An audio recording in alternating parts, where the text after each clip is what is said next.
So this is a pedal for the 5.5 liter temper machine, right? What you need to do is take off this little plate. Take this off.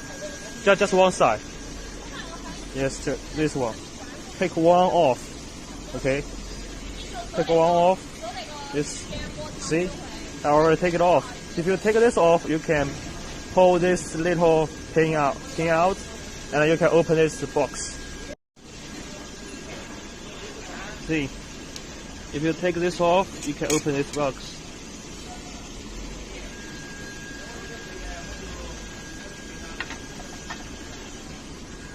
And this is I don't know what it is. See, that's all things. Okay, everything here.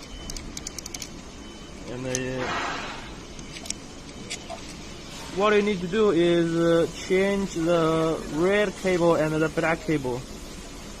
Okay, swap the two cables, red one and the black one. Okay, and you put everything back.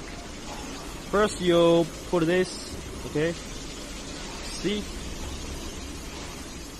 Okay, this fit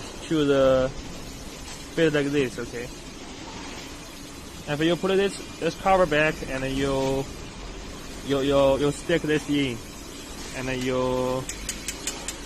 place this little plate back, and everything is okay.